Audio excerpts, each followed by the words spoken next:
Have you ever looked at your own hand and wondered if it's really yours? It sounds absurd, but what if I told you your brain can be tricked into feeling ownership of something entirely fake? A rubber hand, lifeless, artificial, yet your brain accepts it.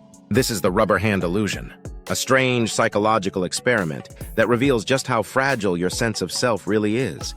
And the implications are far deeper than they appear. Let's begin with the basics. Imagine sitting at a table. Your real hand is hidden behind a screen. In front of you, a fake rubber hand, lifelike, resting on the table. Now, someone begins stroking both hands, the real and the fake, at the exact same time in the exact same way. Stroke after stroke, rhythm after rhythm, and then something strange happens. Your brain begins to merge the two. You start to feel as if the rubber hand is your hand. People describe it as weirdly real. They flinch when the rubber hand is threatened. They feel the sensation in the fake limb. But how is that even possible? The illusion works because your brain is trying to make sense of conflicting inputs. Visual input: I see the hand being touched. Tactile input: I feel the touch. But since the real hand is hidden, the brain assumes the rubber one must be the source. Your sense of ownership gets hijacked.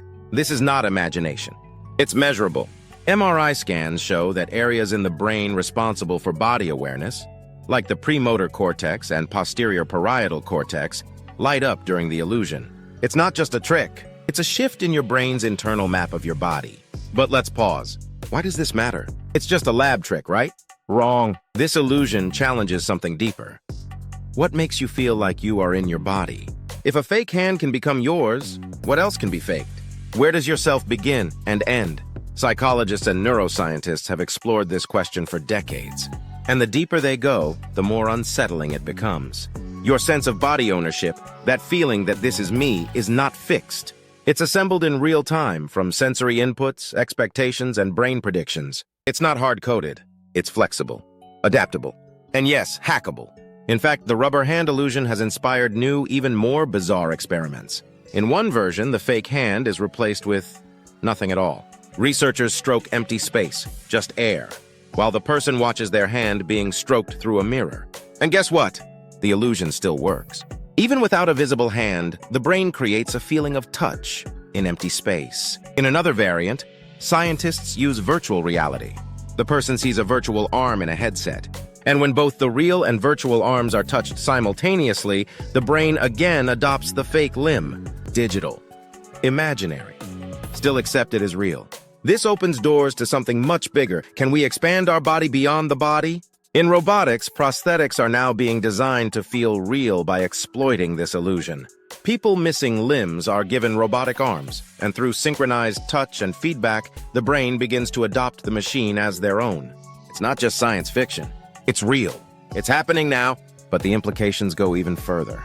Some scientists now believe that the sense of self, the idea that I exist inside this body, is not a core truth, but a constructed narrative. A story your brain tells itself. When that story breaks, so does your identity. Patients with certain neurological disorders report strange body perceptions. Feeling like a limb no longer belongs to them. Believing a mirror reflection is someone else.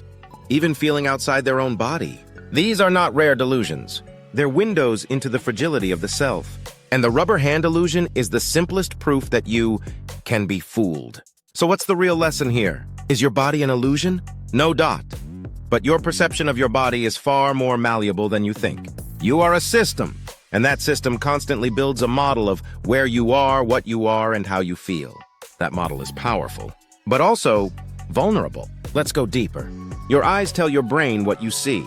Your skin sends signals of touch. Your ears give you balance. But all these inputs must be combined. And when they don't line up, your brain picks the best guess. It chooses the explanation that seems most consistent, even if it's wrong, even if it leads to illusion. And once your brain commits to that explanation, you feel it as reality, not as a guess, not as imagination, but as truth. This has massive consequences. If your brain can misattribute ownership of a rubber hand, what else might it misattribute? Can it mistake emotions that aren't yours? Can it adopt memories it never made? Can it accept false beliefs just because they feel consistent? The answer is yes, and it happens every day. The rubber hand illusion is not just a party trick. It's a crack in the surface of identity. A clue that what we call self is not a solid thing, but a fluid construction, shaped by experience, sensation, and story.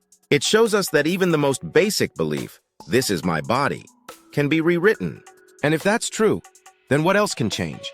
In the end, maybe the most unsettling truth is this: you are not who you think you are. At least, not in the way you believe. You are a collection of signals, stitched together by a brain that wants coherence. A brain that sometimes will choose illusion over uncertainty. And yet in that illusion we find something extraordinary, the power to change, to adapt, to rewire, to rebuild. Because if identity is flexible, then growth is always possible. And in that mystery, we might just find our truest self.